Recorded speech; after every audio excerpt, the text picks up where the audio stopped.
can Latter-day Saints serve in government? The church is trying to project an image of strict political neutrality in order to secure statehood. Roberts was really influential during the movement to establish Utah's statehood, but he also offended a lot of people because he was against women having the right to vote. By 1898, Roberts became the Democratic nominee for Utah's at-large congressional seat, and he actually wins. Ordinarily, that would have ended the story. As a result of his nomination, this huge national controversy erupts. When we say national controversy, it was not a small one. Roberts did remain a practicing polygamist. They thought if he was seated in Congress that it would mean the nation was accepting polygamy. Throughout the U.S., 7 million people signed a petition demanding that B.H. Roberts be denied. And this whole episode just leaves behind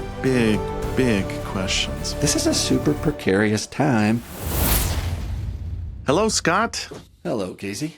Good to see you again. And we are continuing our series on the church and politics. In fact, last week we talked about Moses Thatcher. This is sort of like the part 2 of the turn of the century political manifesto series. We got to talk about Moses Thatcher, and then today we're talking about B.H. Roberts, and then next time read Smoot. It's kind of like the Star Wars trilogy of Latter-day Saint political involvement. Political drama, yes. Yeah.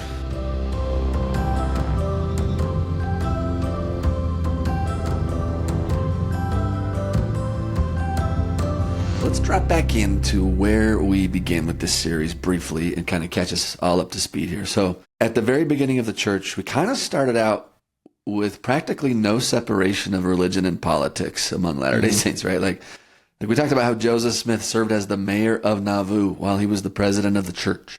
Then he runs for president of the United States in 1844. And he literally called missionaries to act simultaneously as proselyters for the gospel and electioneers for his campaign. You don't get more integrated than that, Casey.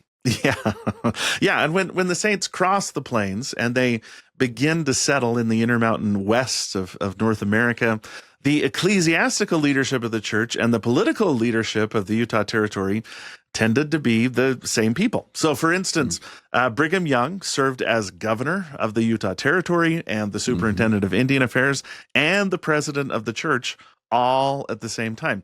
And the 13 members of the Utah Territorial Council and the 26 members of the Utah House of Representatives were 100% church members and leaders. Yeah, and to be fair, this is pretty inevitable because there weren't many other people in Utah Territory at the time. They kind of had the place to themselves for a minute, right? And so the early 1850s Utah era actually is the closest the church ever came to participating in a theocratic form of government, which is interesting. And there were no doubt some advantages to having this type of intertwined church-state overlap. But there were also some disadvantages and some complications that it introduced. And perhaps the best example of such challenges is what happened in their 1852 debates about authorizing slavery in Utah. Right. Yeah. And what we tried to do is contextualize this within the larger national history of America. So keep in mind that after the United States won the Mexican-American War, which is 1846, it acquires a massive chunk of territory known as the Mexican Cession. That includes modern-day California, Nevada, Utah, Arizona, parts of New Mexico, parts of Colorado. And the burning question at the time was, will this new land be slave or free? And after California became a free state in 1849, the United States was perfectly split. They had 15 free states and 15 slave states, which kept the Senate in a delicate balance. And to prevent the country from fracturing in two right then and there, Congress came up with what was called the Compromise of 1850, where they gave the settlers of Utah and New Mexico territories the right to vote on whether to allow slavery in their territory rather than having the United States Congress make that decision.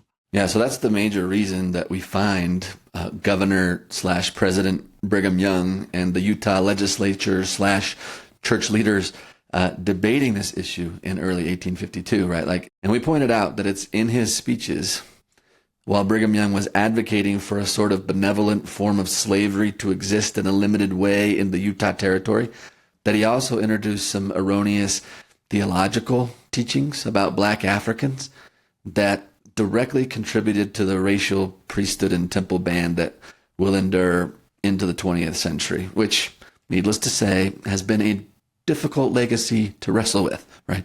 Yeah, we've wrestled with a lot of the ins and outs of that legacy for many hours on past episodes of this podcast. So if you want to do a deep dive on that, just scroll back and find our episodes on race and the priesthood, which is one of the first things we did back in 2023. So that leads us to where we left the story off last time, which was near the beginning of the 20th century.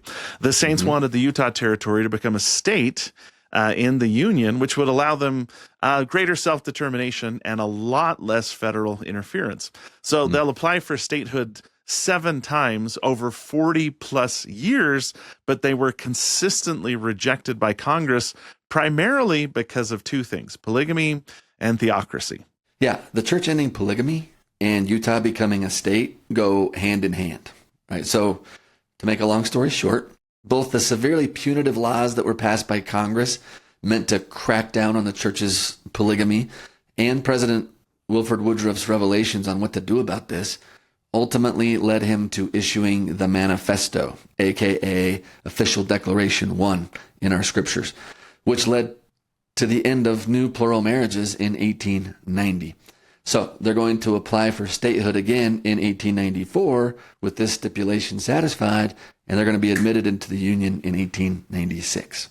Yes, but maybe less well known, but just as important for statehood was the political alignment and the integration of the Saints into the 2 national political parties, the Republican and the Democratic parties. We talked last time about how since 1870, the Saints had actually formed their own political party in Utah, which was called the People's Party, which was by far the dominating force in Utah politics. And their opponents, who were kind of a mixture of federal leaders and non-Latter-day Saints and former or disaffected Latter-day Saints, formed what they called the Liberal Party to oppose polygamy. They were also opposed to communal economics and the church's sort of stronghold in Utah politics.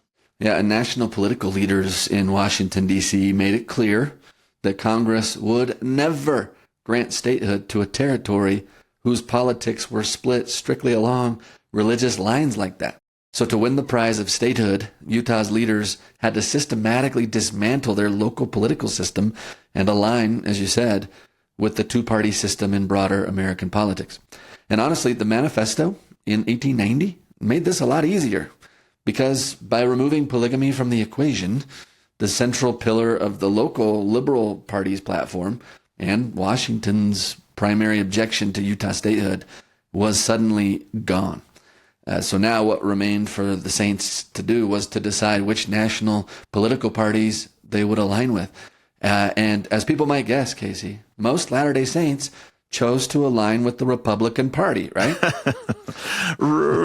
Actually, no. No. What might surprise a lot of people today is that when given the choice, the vast majority of Latter-day Saints tended towards the Democratic Party. And this may have had something to do with the fact that the Republican Party was created in large part to eliminate polygamy, and that for the past 30 plus years, it had been Republican presidents and Republican leaders in Congress that had led to the anti-polygamy crusades against them and passed these kind of draconian, these brutal laws that stripped the Saints of their civil rights. Yeah, okay. Maybe that had something to do with it.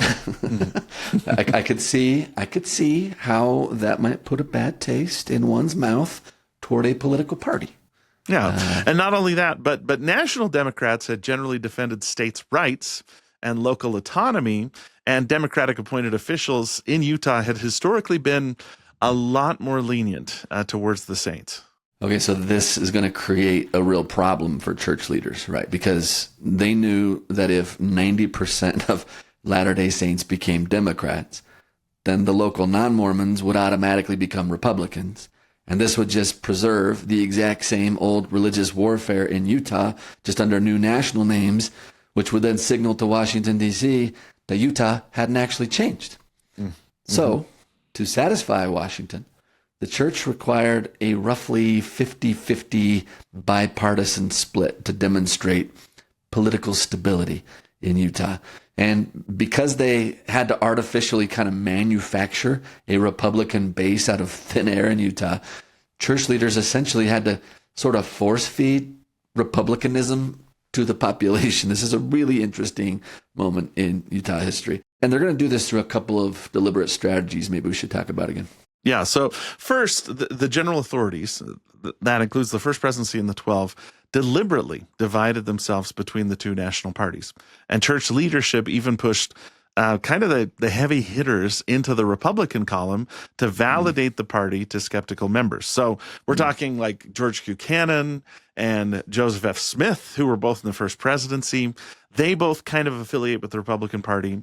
And then apostles like John Henry Smith and Francis M. Lyman, they affiliate with the Republicans, and also other general church leaders like Emmeline B. Wells, who is the General Relief Society president. She affiliates with the Republicans too.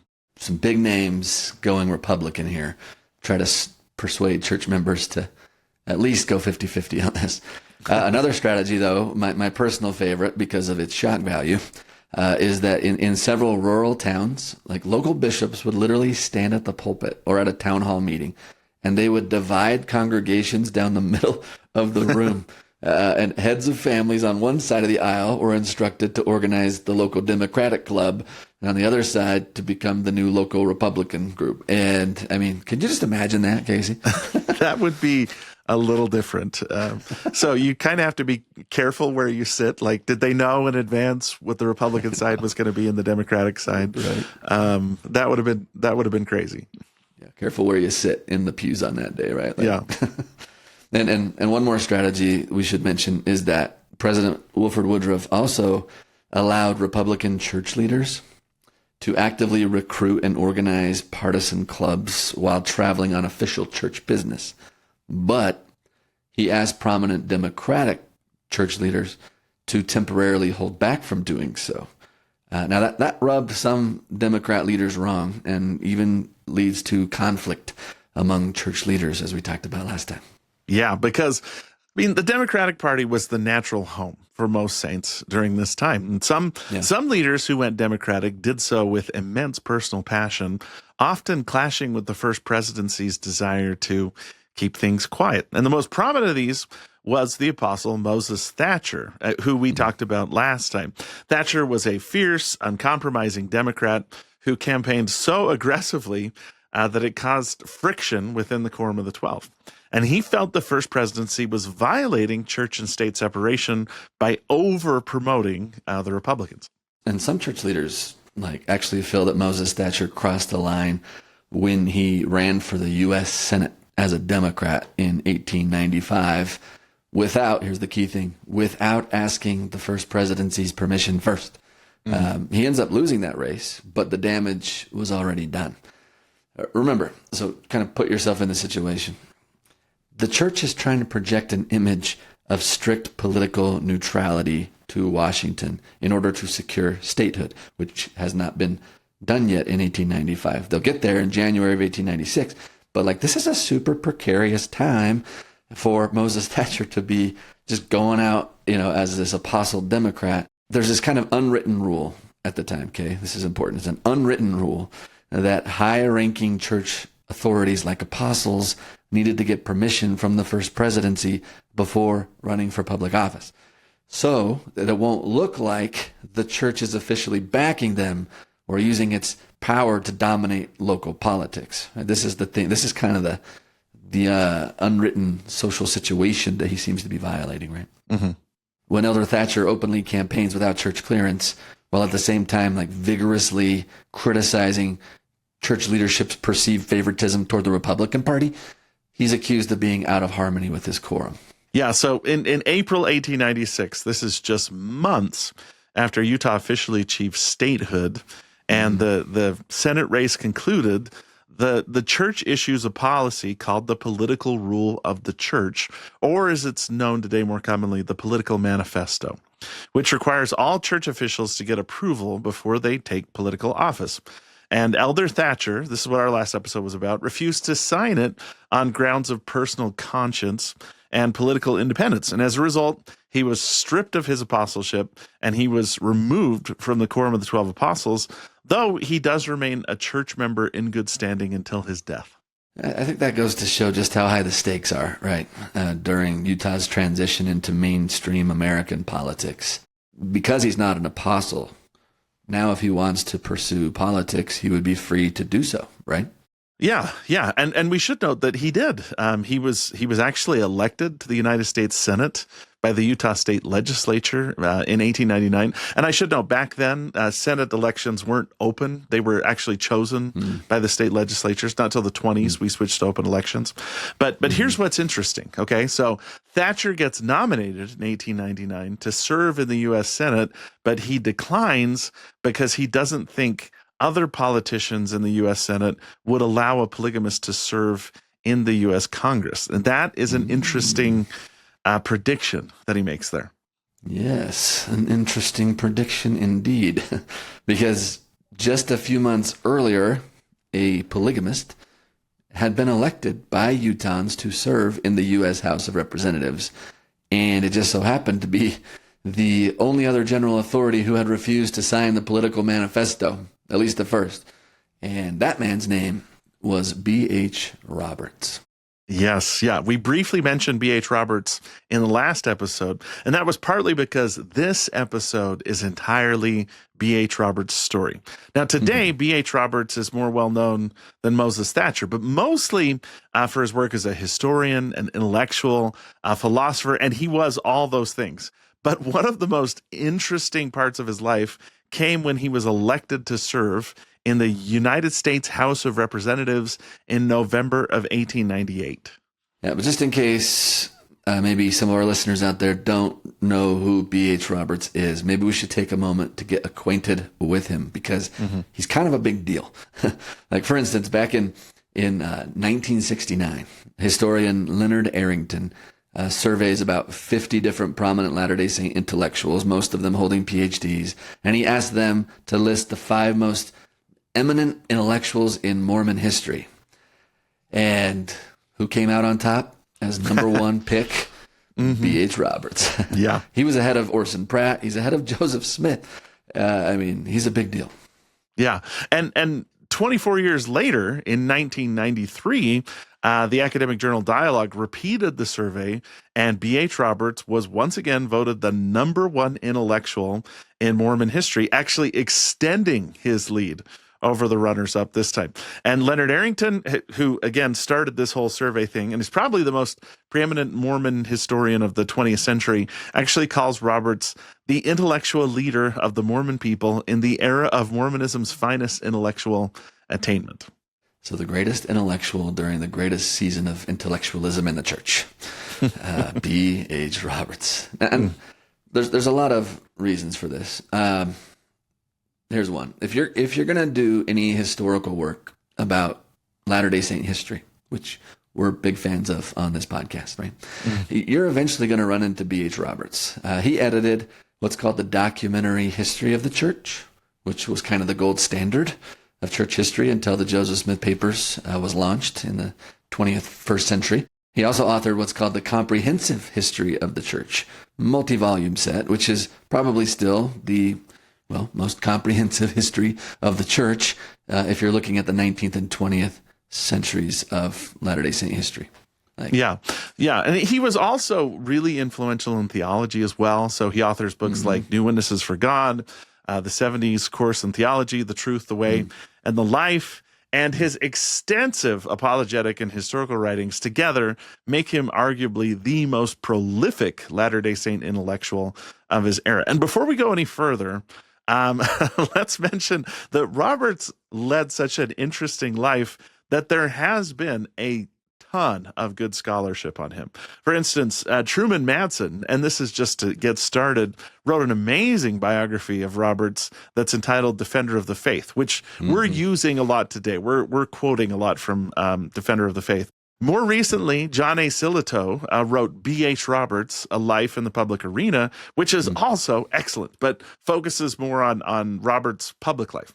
So finally, since B.H. Roberts was a pretty good historian, he was pretty good at everything, it seems. He wrote his own autobiography, and we're going to be drawing from that during this episode as well. So we can hear his internal dialogue because he wrote it down throughout his life. He tells his story himself. Yeah, so today we're going to try to stay disciplined. We're going to focus on B.H. Roberts, the politician, and there's a lot to say about that. So by late 1890s, Roberts was a leading ecclesiastical figure in the church. Okay, he's in the presidency of the 70. He's not an apostle. Sometimes I hear people calling him an apostle. He wasn't an apostle. He was a member of the 70, the 7 presidents of the 70. But he was also like controversial for a number of reasons. Yeah, so just to cite one example, Roberts was really influential during the movement to establish Utah's statehood. And he was a major figure during the Constitutional Convention for Utah. But he also offended a lot of people because he was against women having the right to vote, which was kind of a signature thing for Utah. We really prided ourselves on being one of the first U.S. territories to give women the right to vote. In fact, Wyoming only Wyoming beat us by a few months, giving women the right to vote in December 1869, while Utah granted it in February 1870. But the first women to actually cast a vote did so in Utah. So take that, Wyoming. We're one up on you because of that. Casey, have you seen the musical Suffs? It's about women's suffrage. I have not. I'm intrigued, though. Man. Does it take place mostly in Utah and Wyoming? No, but I remember I first watched it with my wife. We're in downtown Salt Lake in the Eccles, I think it was, theater, watching this musical all about women's suffrage. And it like dawned on me, like I was sitting like probably just a couple blocks away from where the first like woman voted in the United States of America, watching this musical about women's suffrage. And it was, anyway, this kind of surreal moment. And so, yes, Utah, I gotta number ask, one vote. Did the musical feature several prominent Latter-day Saint women or no? It featured 0 prominent Latter-day Saint women. Then I question the historiography of the people that wrote that. No doubt, people like Elizabeth Cady Stanton and Susan B. Anthony deserve their due. But if we were being fair, Emmeline B. Wells would be there. In fact, Leonard Arrington said Emmeline B. Wells would have statues to her if she wasn't A, a Latter-day Saint, and B, a polygamous wife. She just kind of gets swept under the rug because of that. But Latter-day Saint women played a huge role in bringing about women's suffrage. And again, Utah and Wyoming territories are on the cutting edge of this movement. 100%. We need to give them credit for that. 100%. Yeah, so back to B.H. Roberts then. So his opposition to women's suffrage is not going to land very well in Utah. But it's a little more complicated than it seems. Like B.H. Roberts' opposition to women's suffrage was not because he believed women were inferior, but because he believed they occupied what he would refer to as a distinct and a higher moral sphere that should be protected from the corruption of partisan politics. His argument, which is actually common in that time, was that women, especially wives and mothers, were already represented politically through their husbands. And so that drawing them into elections would expose them to political conflict. It would expose them to jury duty. Maybe they'd have militia service obligations and other civic obligations that were incompatible with their primary roles in the home. So he's going to appeal to like traditional gender roles, biblical teachings about the relationship between men and women, while also maintaining his stance that suffrage was primarily a privilege rather than an inherent right. I don't think a lot of those arguments would fly with my wife. today, or my daughters. Yeah. But there are other practical questions that probably influenced Roberts as well. Like, let's give him his due. Roberts also believed that the suffrage debate in Utah was driven more by political strategy than principle. And he feared that including women's suffrage in the proposed Utah Constitution might endanger the territory's chances for statehood, because he mistakenly, it turns out, he believed that President Grover Cleveland opposed it. So Roberts saw himself as resisting kind of political expediency rather than opposing women. But his arguments, which, let's be honest, are a little paternalistic, they're kind of stay in your lane, ladies, really found little support. And most delegates and church leaders favored restoring women's suffrage, which had actually been taken away from Utah. And Roberts ultimately found himself defending a losing position during the Constitutional Convention. Yeah, and this position really ticked off some of the female leadership of the church, like Emmeline B. Wells, who was a leader who had been fighting for women's suffrage for years. You can imagine she was not a fan of Roberts' arguments, and she made it known, both inside and outside the church. Ultimately, the Utah Constitution was approved with equal suffrage for both sexes, included and baked in to Utah's Constitution. Mm-hmm. That wasn't the only thing that made Roberts controversial in Utah, though. He was also a very outspoken opponent of the church influencing politics, though he himself was a member of church hierarchy who was clearly trying to influence politics. But Yeah. So we mentioned earlier, we talked about Moses Thatcher and how he opposed the political manifesto when it was issued. But part of the problem there was just with communication. Thatcher, we mentioned, was struggling with serious health problems, and he couldn't meet with the other leaders of the church to express his views. Now, B.H. Roberts, on the other hand, was more than willing to meet with the entire general leadership of the church and take a lone stand, and not just against like one general authority, but we're talking against all of the general authorities of the church. At once. Yeah, and the trouble seems to have started when Joseph F. Smith, who is a member of the First Presidency, he has sided with the Republican Party to try to show Latter-day Saints that it's okay to be a Republican, as unpopular as that may have been at the time. But he made a statement in General Conference over the pulpit condemning B.H. Roberts and Moses Thatcher for running on the Democratic ticket in 1895 without church leaders' approval, as we mentioned last episode. Now, here's just an excerpt from B.H. Roberts' autobiography where he describes this episode. He said, quote, "Joseph F. Smith of the First Presidency of the Church of Jesus Christ of Latter-day Saints, in a priesthood meeting in the Assembly Hall during the semi-annual conference of that religious organization, very abruptly and severely censured two of the Democratic nominees, Moses Thatcher and me, as having accepted and entered into the campaign without consulting with the authorities of the church as to a right to become candidates for political office. As this criticism came but a short time before the election in November, it was regarded as an interference with Democratic candidates, as it was well known that Mr. Smith was an intense Republican." Yeah. And Roberts is only sort of pulling his punches here.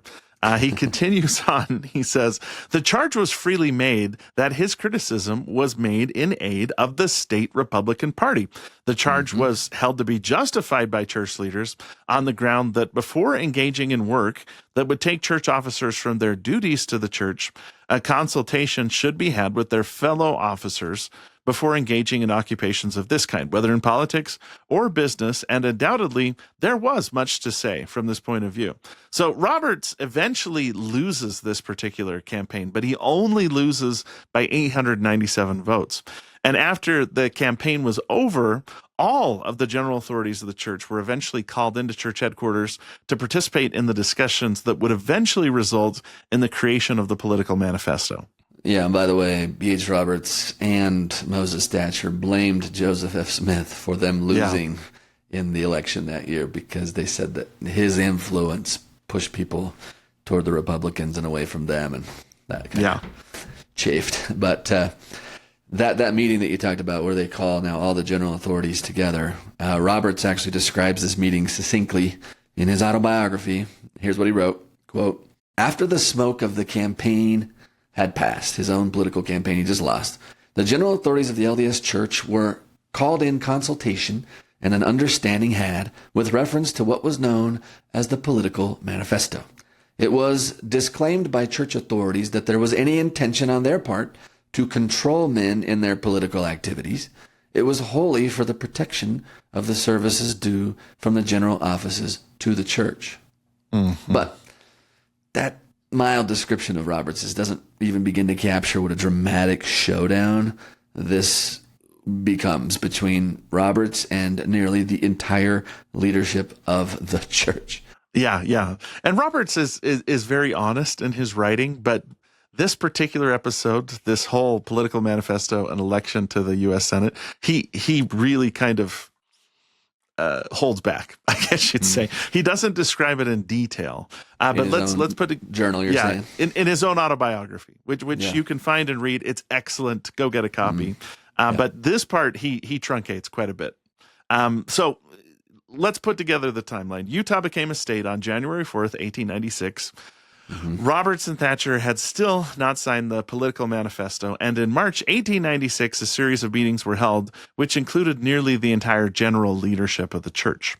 And on March 5th, 1896, President Wilford Woodruff recorded a lengthy meeting in the Salt Lake Temple with B.H. Roberts.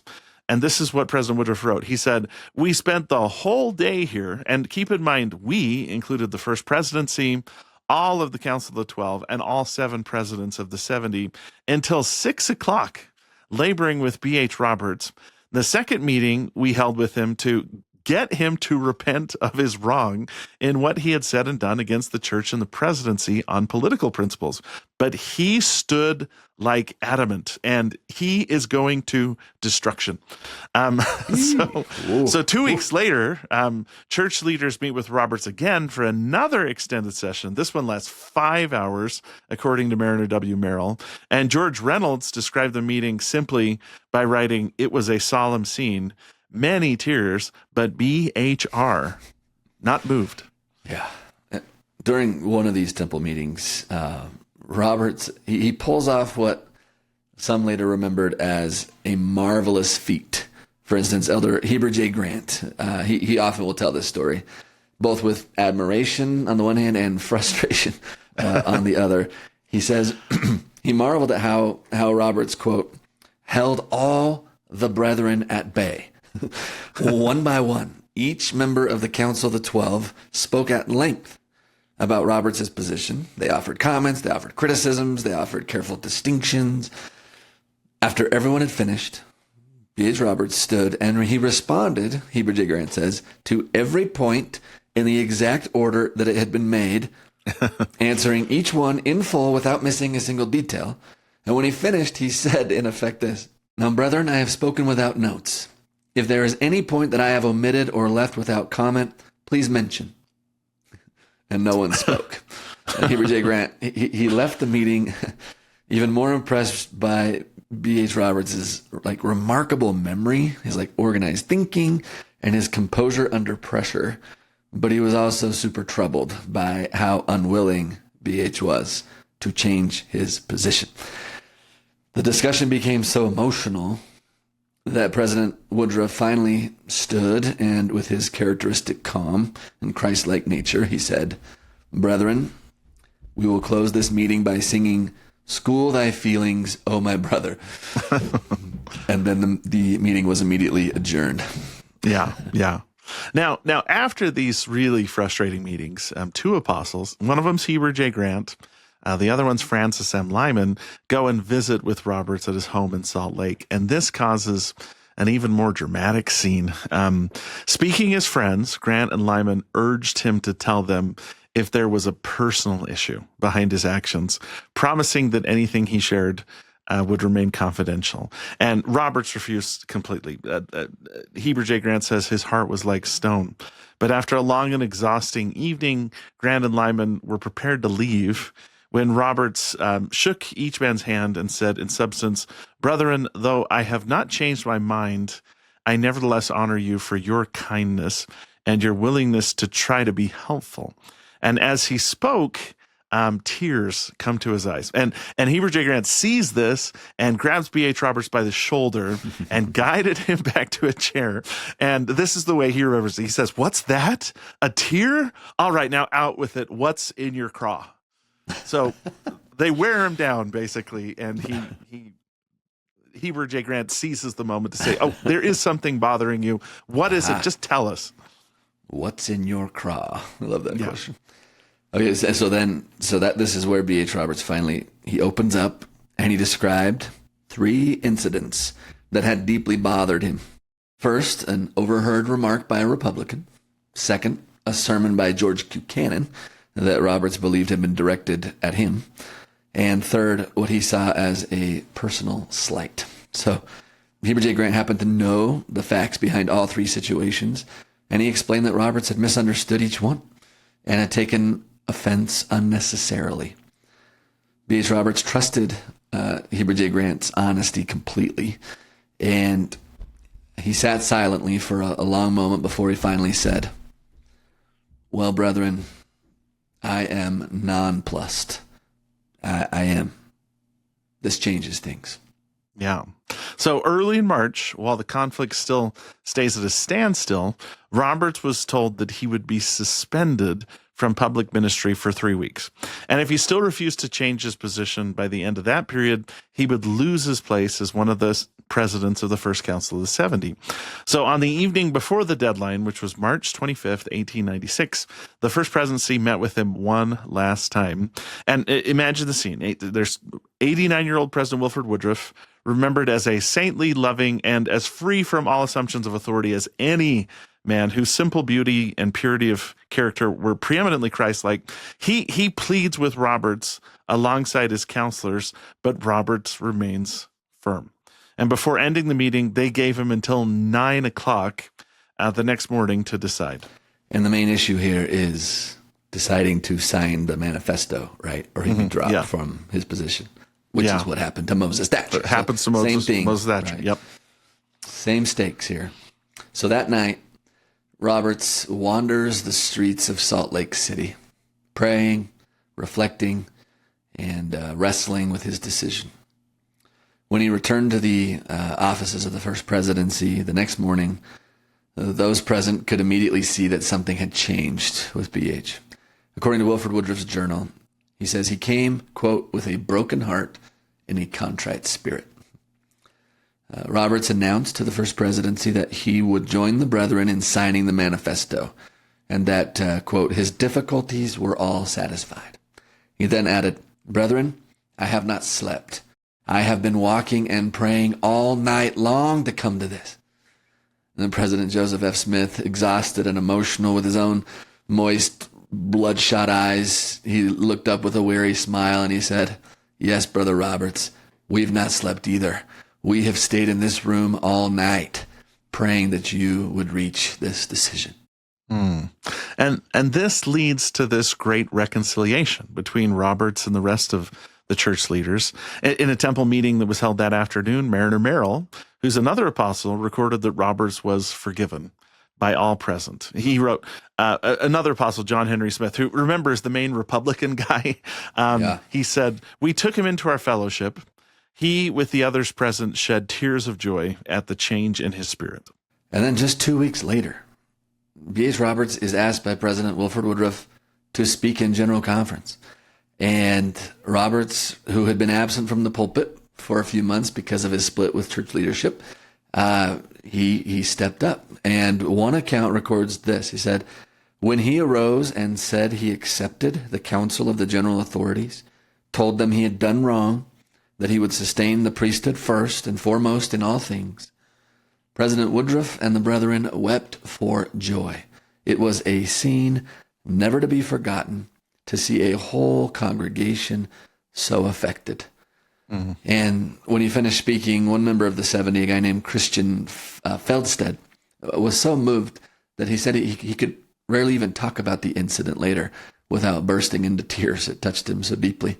But when the meeting ended, Joseph F. Smith, whose comments you'll remember sort of set this whole thing in motion, he embraced B.H. Roberts and he gave him a holy kiss, the record says, as he did with his close family.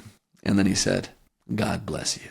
Now, yeah. Let me pause here for a second, Casey. Just so that this is a lot of drama, and we haven't even gotten to B.H. Roberts's like approved congressional campaign yet. But yes. And I want to know, we are going to get to that, but we sort of fixated on this moment because we have done episodes in the past where we've talked about maybe like two general authorities having conflict or groups of general authorities having conflict. But this is the only instance I've ever heard of where one general authority was opposed by all of the general authorities. I mean, Moses Thatcher was kind of Robert's wingman on this, but he didn't really attend any of these meetings due to the health challenges he was dealing with. So you kind of have to look back on this episode and simultaneously admire Robert's stubbornness, but also his humility in this matter. It's kind of a cool story that shows how relationships among the leaders of the church can work. Yeah, no, so interesting. So interesting. All right, so should we jump into his authorized campaign? Yes, let's get to that. Okay, so by 1898, Roberts, having repaired his relationship with church leaders enough, became the Democratic nominee for Utah's at-large congressional seat. Now he's counseled with his brethren, and he's gotten their blessing, and he actually wins. He wins the November election decisively and is elected to the 56th Congress of the United States of America. Ordinarily, that would have ended the story. But instead, as a result of his nomination, this huge national controversy erupts.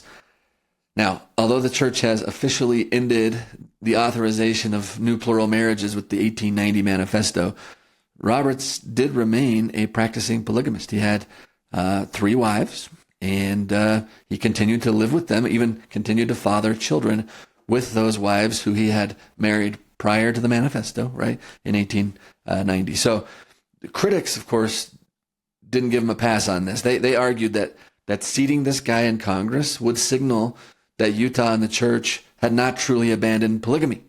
Yeah, and let me add that when we say national controversy, it was not a small one. The whole nation seemed to be up in arms about B.H. Roberts' election to Congress. And even before he was elected, it was clear that there was trouble brewing over this issue with polygamy. Now, even during his campaign for Congress, the controversy had started before he got elected. As it heated up, Republicans and their supporters made Roberts' plural marriages like the central issue. Like, for instance, the Ogden Standard attacked him as, quote, an open violator of the laws of the land. The paper argued that not only did he not deny the charge, but he boasts of it.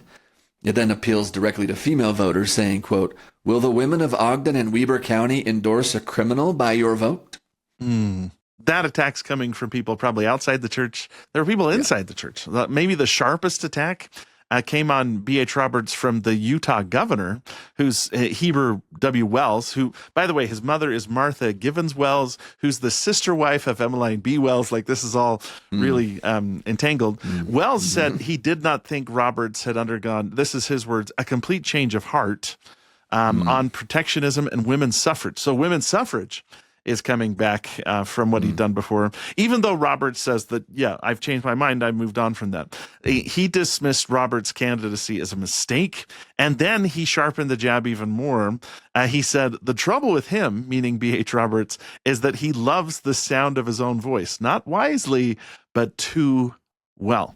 And Wells's main criticism, though, was that Roberts was running despite his plural marriage. In Wells's view, the church was not committed to Roberts, and voting for the Democrat would vindicate no principle, this is Wells's words, subserve no good or worthy purpose, but would be an utter disaster because it would be an open invitation to Congress and the nation to renew the warfare against the Mormon people, which we all hoped and prayed was ended forever. So Wells is saying this is just going to reopen that can of worms that we just got got shut by reigniting the national debate over plural marriage, its morality, its legality, all those things. He's saying this is going to set Utah back quite a ways. Yeah, and J. Golden Kimball, who's another president of the 70s, who's kind of known for his colorful language. Yeah. He recorded B.H. Roberts' outrage in his journal to what the governor had said. And here's what he wrote, quote, "The governor said that men violating the law by living with their wives cannot hold public office. Roberts called him a craven and a son of a beep." Right in his journal.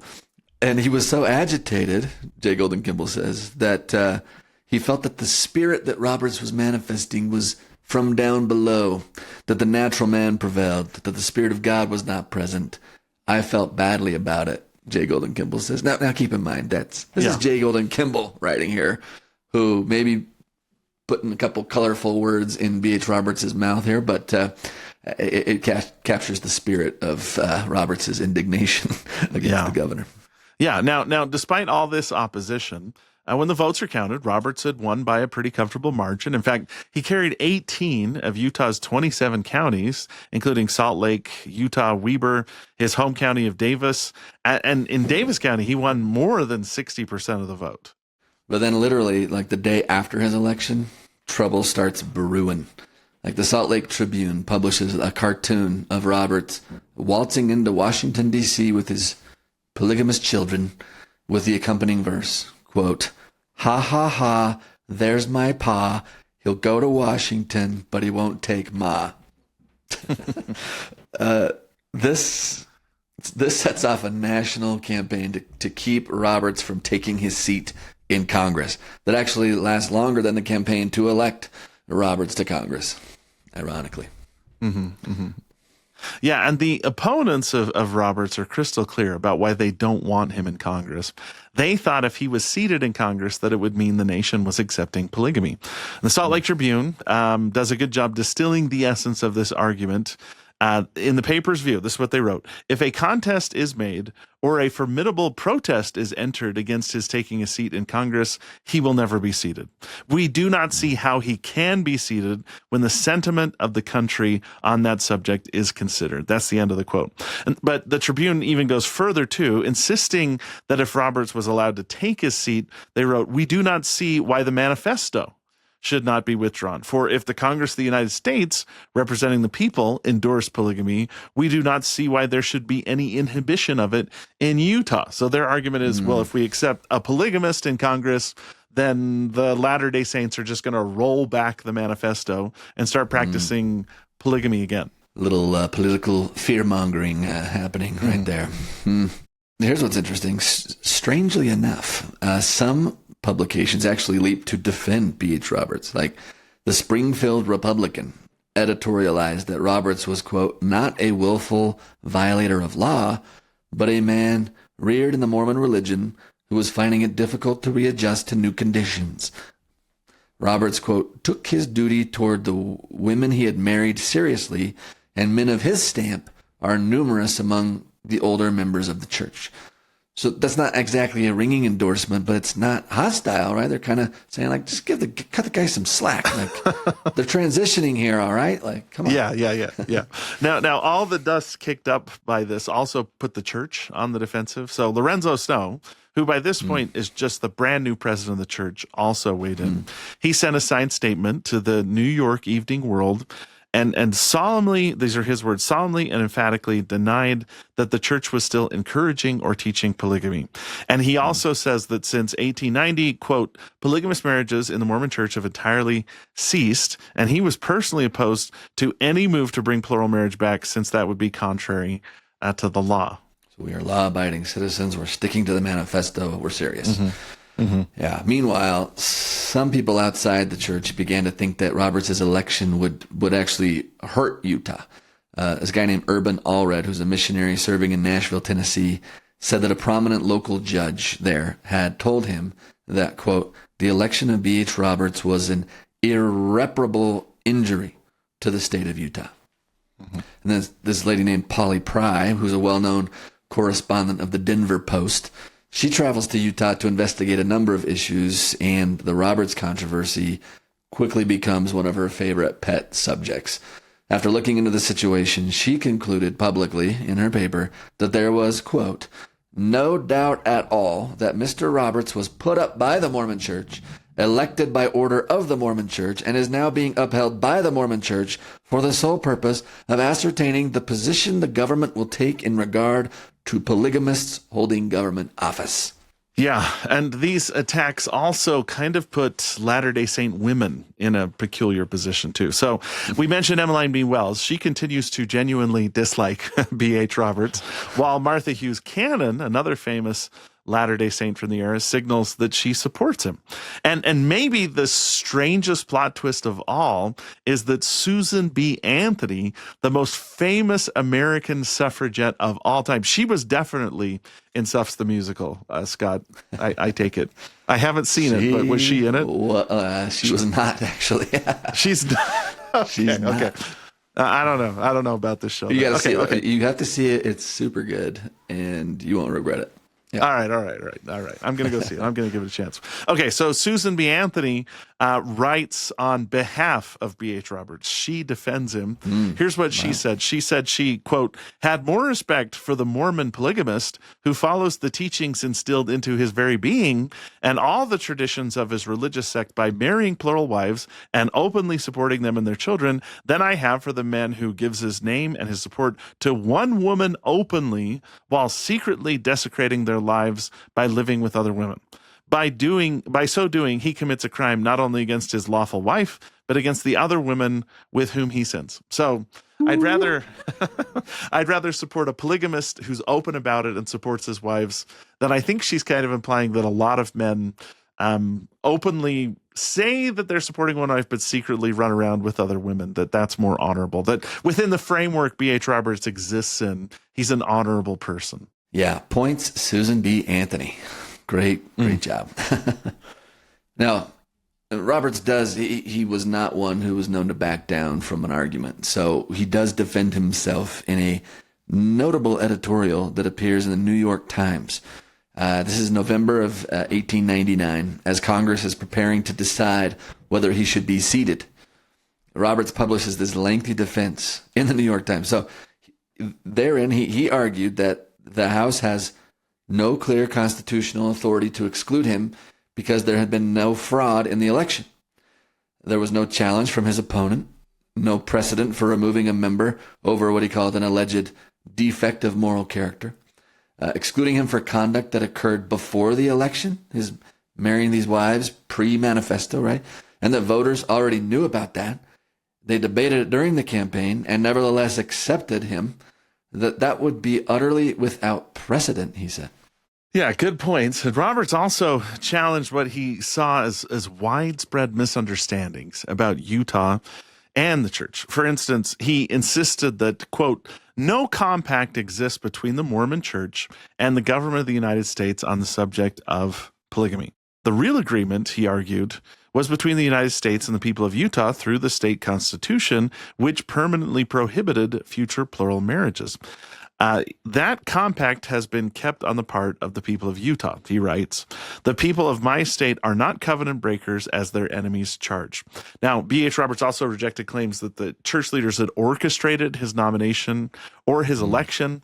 The Democratic Convention, he said, had followed the normal political process. And while some Latter-day Saint Democrats supported him, prominent Latter-day Saint Republicans high in the councils of the church had worked just as hard to defeat him. In fact, Roberts pointed out that he won many non-Latter-day Saint areas while losing several communities that are dominated by Latter-day Saints, making it, quote, not true that he was either nominated or elected by Mormon church influence.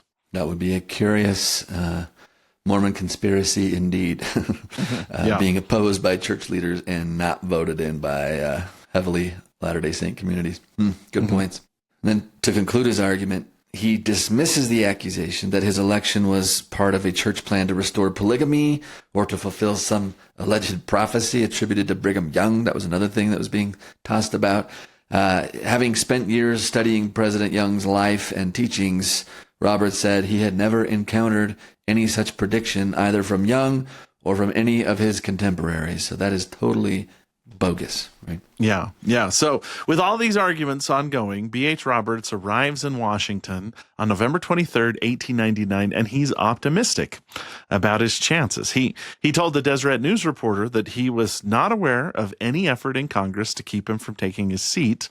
And other people shared that, like Representative George W. Comer of Indiana shared that confidence, predicting that once the initial fanfare died down, Roberts would probably be seated because congressional Democrats would never, these are his words, never permit a free, silver, anti-expansionist Democrat to be ousted. Roberts expresses optimism in a letter that he writes to his mother when he first arrives in Washington. He told her that he already had some friends in Washington who would stand by him when the hour of trial comes. And he confidently adds his words, "Win or lose, I shall be all right still. And by the way, I am going to win." Good attitude, brother. Many of Roberts's defenders also took the side that, like, while they didn't approve of polygamy, they also thought the anti-Roberts crusade was driven by prejudice, by a double standard, or just political theater, right? Some emphasized the constitutional rights in his defense. They pointed out that Roberts met the basic requirements for office, and they warned against turning an alleged defect of moral character into a reason to deny this man his seat. And again, Roberts carefully responds to this with a legal argument. He insists that, quote, "No compact exists between the Mormon Church and the government of the United States on the subject of polygamy," end quote. He emphasizes again that his election came from ordinary political support, not from some kind of church conspiracy. And we should note, too, that this is raging throughout the United States. It's in the newspapers, and people are weighing in. In fact, and this is a mind-boggling number, Casey, but we should note that throughout the U.S., 7 million people signed a petition demanding that B.H. Roberts be denied his seat in the U.S. House of Representatives. Now, just to put that number in perspective, the total population of the United States in 1900 was roughly 76 million. So that means like nearly 10% of the entire country's population signed their names to this petition, making it one of the largest mass petition campaigns in American history up to this point. So just keep that in mind. And that's going to influence what the House of Representatives does. Like, they move continually, steadily to exclude Roberts. They meet privately. They decide that Roberts, quote, should not be sworn in or permitted to take a seat. And the full House soon takes up the fight amid intense public attention. Roberts will defend himself on the floor with some pretty high-flown constitutional language, as he was capable of doing. He declared, for instance, quote, "Under the shadow of the Constitution of the United States, I demand both for myself and the people of my state the protection that is due us." He also then denounced the emotional campaign against him. He said that if Congress excluded or repelled him, quote, "all the shame that there is in this case will be left behind me and rest with this House." Now, there are committee meetings held that focus heavily on B.H. Roberts' marriages and his public statements about plural marriage, and witnesses testified about his relationships while Roberts tries to challenge their knowledge and credibility. And the committee designed to investigate this actually split over procedure, but the majority of the U.S. House said that he should be excluded at once, while the minority in the House said that they should seat him first and then expel him. But in the end, the House votes overwhelmingly to declare his seat vacant on January 25th. 1900. Roberts then speaks to the press and says that he had won, these are his words, he won the election, quote, by the substantial plurality of 5,665 votes, but he had been removed by an unconstitutional and unprecedented process.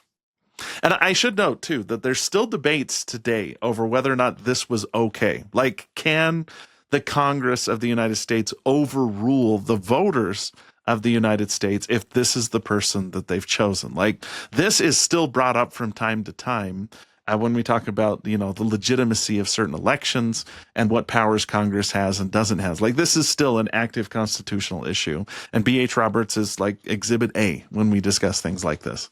So fascinating. Like, sad Yeah. Fascinating. And this whole episode is going to leave like a pretty long shadow. B.H. Roberts saw the fight as proof that sectarian prejudice had overwhelmed fairness, while many of his supporters viewed his defeat as a super dangerous precedent.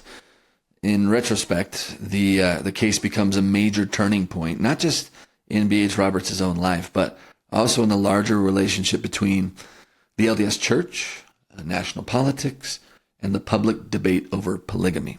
And it raises serious questions over whether or not any active Latter-day Saint, polygamist or not, could ever be seated in Congress. So Joseph F. Smith, who was both a friend but an occasional critic of B.H. Roberts, writes his son Joseph R. Smith. He writes and says, quote, "I think Congress will oust the Honorable B.H. Roberts, but if so, it will be a blot upon the House of Representatives and the nation. I'll venture to guess that there's not another man in Congress, save it be," he mentions here, Utah Senator Joseph Rollins, "who is as clean and free from the taint of crime as he," meaning B.H. Roberts. "If ousted, it will be by the force of sectarian hypocrisy, pure and simple." His failure to be seated in Congress becomes one of the greatest regrets of his life. But B.H. Roberts goes on to accomplish some of his finest work after the whole controversy settles down. Like John Sillitoe discovers a few comments from Roberts years after the controversy ended. Here's what he wrote. He said that nearly 25 years after Congress refused to seat him, Roberts told a group of Eastern States missionaries that he still regretted the opportunity he had lost. He said he, quote, "would have loved to be in Congress, representing our people, using the talent and strength God has given me to promote and maintain peace, and to help ensure that everyone had an opportunity to enjoy the benefits of citizenship." Henry D. Taylor, an Eastern States missionary who later becomes a general authority, he remembered hearing Roberts express the same feelings while serving as his mission secretary in 1926. In his autobiography, Taylor wrote that losing his seat in Congress remained one of the most bitter and disappointing frustrations of Roberts' life. During one conversation, Roberts admitted how deeply the experience still affected him. "Brother Taylor," he said, "when I think about that event, even though it was years ago, it's like pouring salt in a fresh wound." Yeah. Yeah. And this whole episode just leaves behind big, big questions about religious freedom in the United States. And these questions weren't just being asked by Latter-day Saints. The Intermountain Catholic, this Catholic newspaper, published comments from the Right Reverend Thomas H. Malone of Denver, who argued, quote, "opposition to Roberts, as far as we have been able to observe, is not based on legal grounds, but instead on antipathy towards his religious beliefs and practices." So Malone is maintaining that Roberts clearly met every constitutional requirement to serve in Congress, and he concluded, quote, "it matters not what the teachings and practices of the Mormon Church may be. The Constitution of the United States has affirmed that such practices shall not be made a test of eligibility of those who practice and profess them." This is the Roberts case as it stands, stripped of all sentiment, hysteria, and gush. If the religious test is to be applied to Roberts, to whom will it be applied next? End of quote. So every religious minority is spooked a little bit by this. Catholics are a minority, Latter-day Saints are a minority, and here's a Catholic leader basically saying, okay, what's to say that the same thing won't happen when a Catholic gets elected to Congress? They meet every constitutional requirement, but they're rejected because of bigotry against their religion. Yeah, that is disturbing. Yeah. Like, was there a quiet, unspoken religious test being applied to representation in the federal government that Latter-day Saints and other religious minorities might not pass? That's terrifying. And did the battle over B.H. Roberts take place because he was a Latter-day Saint or because he was a polygamist? I should note that as of this recording, no practicing polygamist has ever been elected and allowed to sit in the United States Congress. You say that like maybe there will be one day, but so far there hasn't. Well, I mean, that's the primary issue. Was B.H. Roberts rejected because he was a polygamist or because he was a Latter-day Saint? We still haven't had a polygamist serve in the U.S. Congress that we're aware of.